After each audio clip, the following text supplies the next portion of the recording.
Hi, welcome to Geometry G.COB.8, lesson part 2. Our objective here is to use congruent part to write a proof for congruent triangle. So let me go ahead and write that. Using congruent part to write a proof for congruent triangle. Okay. The first vocabulary, I just want to give you a preview. It's called CPCTC. That means corresponding part of congruent triangle are congruent. And again, this is where we get our letter from. Okay. What it means is that once you show that the two triangles are congruent, that means every angle and every side are congruent. Okay?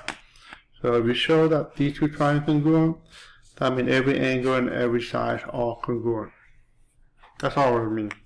And we'll use that in the future. Alright, to do some proof, there's a couple of vocabulary and definitions that you want to use to show that those two triangles are the same. So the first one is a reflexive property. Really, it's just saying that they are the same. For any segment AB, it's congruent to AB. Really, all you're trying to say that they share the same size. Okay?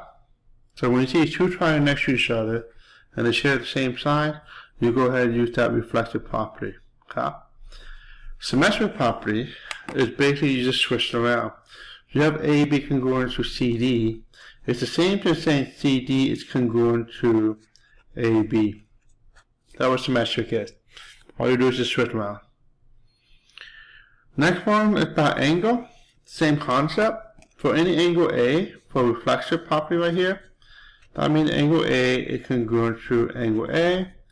That means that they share the same angle. Okay? And then for symmetric, same thing. You just switch around. If angle A is congruent to angle B, switch around, angle B is congruent to angle A. It's the same thing. Okay? Alright, so now what we want to do is learn a couple more vocabulary. There are 3 of them that I want you to learn for today. The first one is called vertical angle, which you're very familiar. The idea between vertical angle is simply this. You know that which one are the same. You know that angle 1 will be the same as what angle? Angle 3. Okay? So let's go ahead and write that down. So angle 1 is congruent to angle 3. You also know that angle 4 is congruent to what? Should be congruent to angle 2. Okay? And again, that's something you should know automatically when you see those problems. Okay? Now, the next vocabulary was very easy as long as you see it and practice. Definition of a midpoint basically say that you have a point that divide or bisect the segment to 2 congruent segments. So, what it means is that you have point M right in the middle of AB. If M is right in the middle, that means AB is the same as MB. So AM is congruent to MB. Okay? So with the midpoint right here, that means this part right here is the same as this part right here. So I like to mark it to show that they're both the same. So I'm going to make 2 tick marks here that AM is congruent to MB. You can use 1 tick mark if you want, or even 3, but you need to mark it so they can show that those 2 segments are the same. That this AM is the same as MB. Okay? It only happens when you have a midpoint. Let's go to the next vocabulary. Definition of angle bisector. Okay, again, the bisector, the word bi, tell you that it cut into 2 pieces. So basically divided into 2 congruent angles. So, If you look at the statement, it says that CD bisects, that's the key word, angle ACB. So that means that you have this line CD right here cut in half of this angle right here. So that means this opening here is the same as this opening here. They're both open the same. They split right in the middle of this angle. So based on that, you can see that angle ACD is congruent to angle BCD. I like to try to keep it going in the same direction if it's possible. Okay, so the same angle.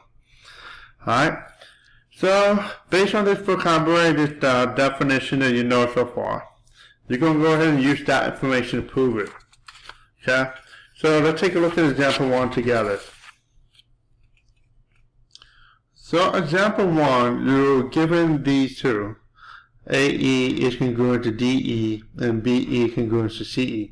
They even mark it here so we can see it. Okay, so let's see. AE is congruent to DE, so right here. They gave it on the paper here, so we're going to say that's given. And again, the hint's right here, given. Yeah. And we have another given right here, BE congruent to CE. So right here, we're going to write given. So the first two statements, you should be able to get an easy point, just showing that, hey, this is given. Now, let's talk about number 3. You need to find some way how to prove that these two triangles are congruent. If you look at the calculator, you should notice that these two angles are both what? They're both congruent. Okay? I'm going to label them. I'm going to call this number 1 and this one number 2. Okay? So I'm going to write out that angle 1 is congruent to angle 2 because of what reason?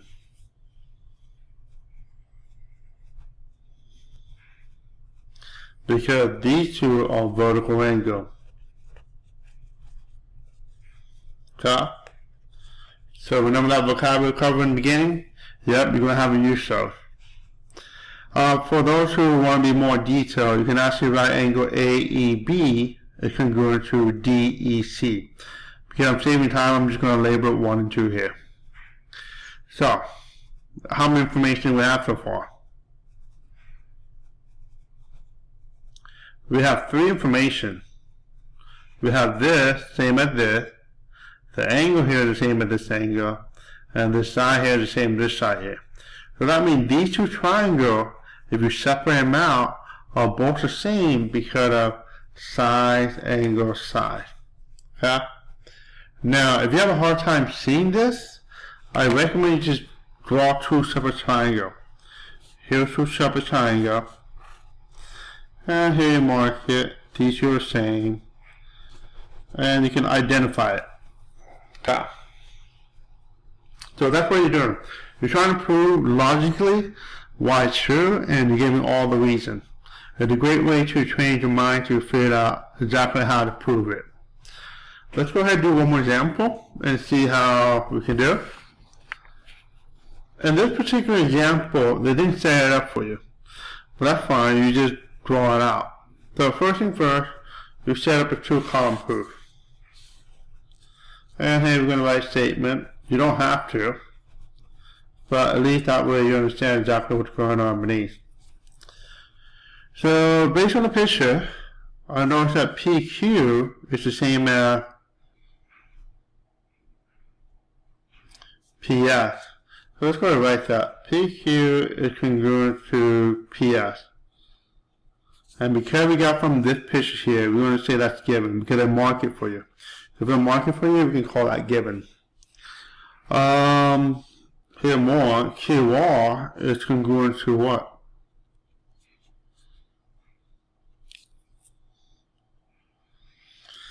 SR. Make sure you go in the correct order, okay? So that one, again, you start from picture, is given. Now when we look at the problem, there's no other information, and we just need one more information to show these two triangles are the same. Do you see it?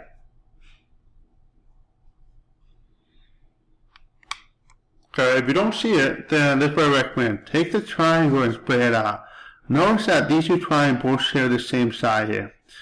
So I'm going to go ahead and split it out. So that's just a rough sketch.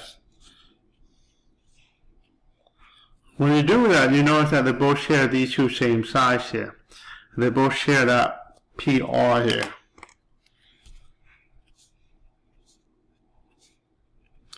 So I'm going to write out here that PR is the same PR. And since they share, and we know by that we say reflexive property.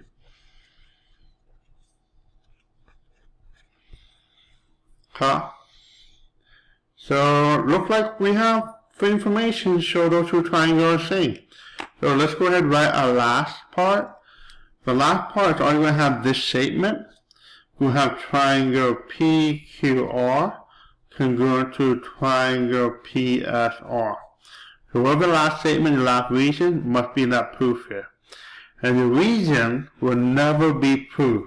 It will never be the word proof. It has to be something else. In this case, we know these two are the same because of size, size, size. Okay? Go ahead and try the next example, see if you can do it, and then to take a look.